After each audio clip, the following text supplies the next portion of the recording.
Lokmanya NX cloth store Digras discount सोबत आकर्षक भेट 1500च्या खरेदीवर पुडिंग सेट, 3000च्या खरेदीवर नॉन स्टिक कढाई, 5000च्या खरेदीवर 3 पीस हॉटपॉट सेट किंवा मोप सेट, 7500च्या खरेदीवर हँड मिक्सर किंवा बाथरूम सेट, 10000च्या खरेदीवर ट्रॉली बॅग, 15000च्या खरेदीवर 2 पीस ट्रॉली बॅग सेट, 20000च्या खरेदीवर इंडक्शन, स्पेशल डिस्काउंट 20%, साडिया, ड्रेस मटेरियल, शूटिंग, शर्टिंग, लाचा, menswear, kids wear, ladies wear, ethnic wear, Lokmanya NX cloth stores, main road, Kachche Chowk, Digras.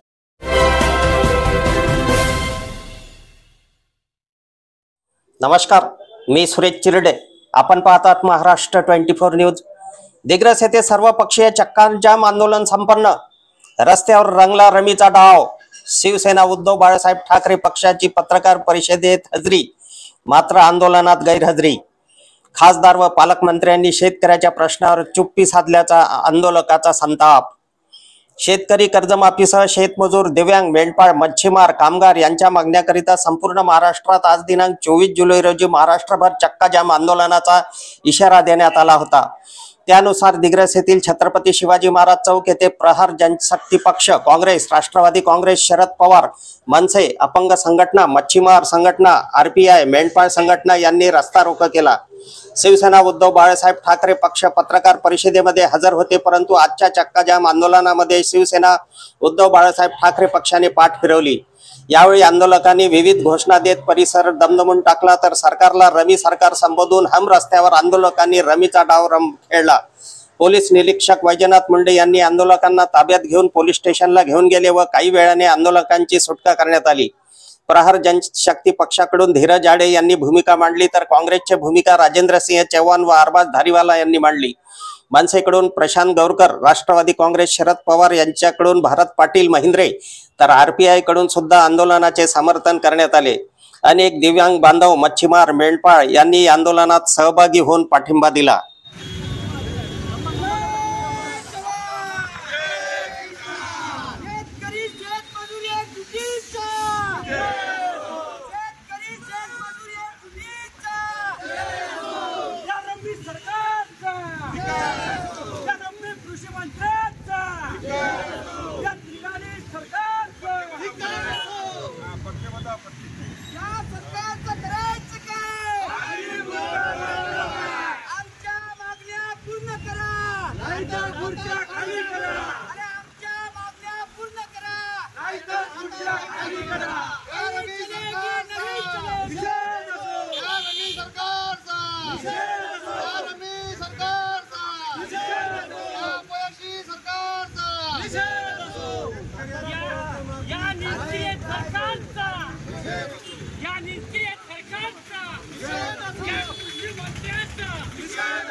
आज संपूर्ण महाराष्ट्रामध्ये 24 तारखेला महाराष्ट्र बंद चक्काजाम आंदोलन करण्यात आलं होतं आणि त्याचाच पडसाद म्हणून डिग्रस येथे सर्वपक्षीय अपंग रोजगार आणि शेतकरी यांच्या वतीनं सुद्धा डिग्रस येथे आपण रस्ताच्या आंदोलन केलं होतं। यात ज्या प्रमुख मागण्या आहेत की शेतकऱ्यांचा सातबारा कोरा झाला पाहिजे।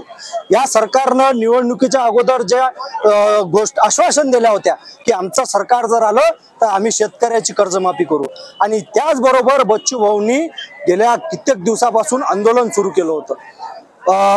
राष्ट्रसंत तुकडोजी महाराज यांच्या मोजरी येथे आंदोलनाची प्रारंभ झालं, त्या ठिकाणी 7 दिवस उपोषण झालं।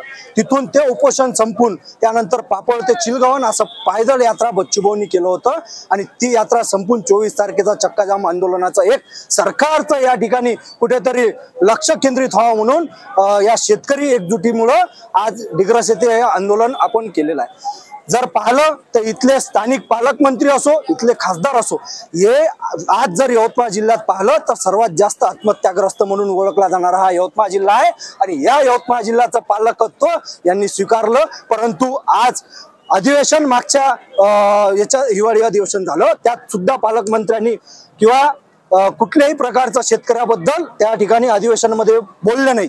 जरी ते सरकारमध्ये असतील तरी या शेतकऱ्याच्या मतदानावरच ते निवडून आले आहेत। आणि काल परवा जे दिल्लीला अधिवेशन सुरू आहे त्यामध्ये या यवतमाळ वाशिमचे लोकप्रतिनिधी खासदार हे सुद्धा शेतकऱ्याबद्दल भूमिका मांडताना आम्हाला दिसत नाही आहे। आमची एकच मागणी आहे, तुम्ही पक्षाचे नंतर परंतु पहिले एक शेतकऱ्याचे पुत्र म्हणून त्या ठिकाणी आमची भूमिका आपण मांडावी, अशी आमची सर्वांची मागणी आहे। या जे आंदोलन आहे आता चक्काजाम, कोणकोणत्या संघटना आणि कोणकोणते राजकीय पक्ष तुमच्या सोबत आहेत? यात आम्ही प्रहार जनशक्ती पक्ष, राष्ट्रवादी शरद पवार गट, मनसे, राष्ट्रीय काँग्रेस पक्ष, कम्युनिस्ट पक्ष, गोरसेना आणि इतरत्व जे काही लहान लहान संघटना आहेत या सर्वांचा पाठिंबा या आजच्या चक्काजाम आंदोलनासाठी आम्हाला भेटतो। आज दिनांक 24 रोजी संपूर्ण महाराष्ट्रामध्ये शेतकऱ्याला न्याय मिळाला पाहिजे म्हणून पूर्ण ठिकाणी आंदोलन करण्यात येत आहे। आणि गेल्या विधानसभेच्या अधिवेशनामध्ये प्रामुख्याने बच्चू कडू, राष्ट्रवादी काँग्रेस आणि सर्व जे पार्ट्या आहे या पार्ट्यांनी शेतकऱ्याचा मुद्दा उचलला। महाराष्ट्र राज्याची परिस्थिती जर आपण आज पाहिली तो संपूर्ण महाराष्ट्रामध्ये शेतकऱ्याच्या आत्महत्या यवतमाळ जिल्ह्यामध्ये सगळ्यात जास्त होत आहे। आणि या वाचा फोडण्यासाठी आणि या जे सरकार आज महाराष्ट्र राज्यामध्ये सत्तारूढ आहे यांनी त्यांच्या मॅनिफेस्टोमध्ये हा मुद्दा उपस्थित केला होता, लिहिला होता की आम्ही शेतकऱ्याला न्याय देऊ। परंतु राज्याची परिस्थिती अतिशय खराब असून शेतकरी हा मरतच आत्महत्या करत आहे, परंतु या सरकारचं डोकं फिरलं असं मला वाटते। आज शेतकऱ्यांचं आंदोलन दिग्रसमध्ये शिवाजी चौक येथे होत आहे। त्या आंदोलनाला कम्युनिस्ट पक्षातर्फे पाठिंबा देण्यात येत आहे आणि मागणी करण्यात येत आहे की या महाराष्ट्रातले जे शेतकरी आहेत ते शेतकरी आपल्या मालाला भाव मागतात, परंतु या देशातलं सरकार मालाला भाव देत नाही आणि म्हणून शेतकऱ्यांच्या आत्महत्या या महाराष्ट्रामध्ये जास्तीत जास्त वाढलाय। जोपर्यंत आमच्या मालाला भाव मिळणार नाही तोपर्यंत आमच्यावर अन्याय होत राहील। या मागणीसाठी आम्ही सतत आंदोलन करत राहू आणि एक दिवस असा आमच्यावर येईल की आम्ही सगळेजण एकत्र येऊ आणि या सरकारला उलथवून टाकू, हेच आमची मागणी आहे। त्यांनी जर आमच्या मागण्या मान्य केल्या तरच आम्ही थांबू, अन्यथा यापुढे सुद्धा आंदोलन होत राहील।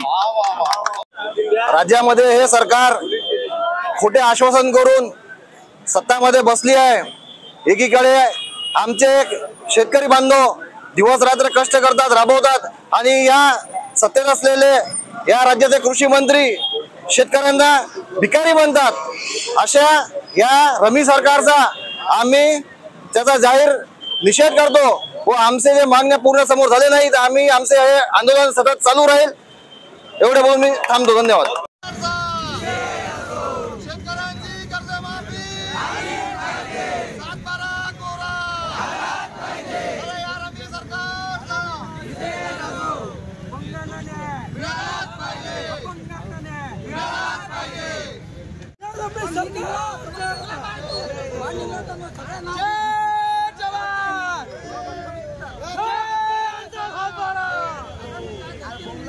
शेतकऱ्यांचा सातबारा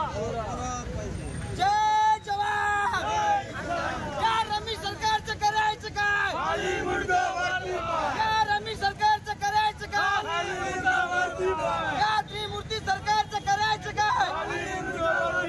7-12 कोरा, 7-12 कोरा. जय जवान, जय जवान. या त्रिमूर्ती सरकारचं करायचं काय? जय जवान. या रमी सरकारचं करायचं काय? आमच्या पुढील बातम्याच्या अपडेट मिळवण्याकरिता आत्ताच आमच्या चॅनलला सबस्क्राईब करा व बेल आयकॉनवरती क्लिक करा. धन्यवाद.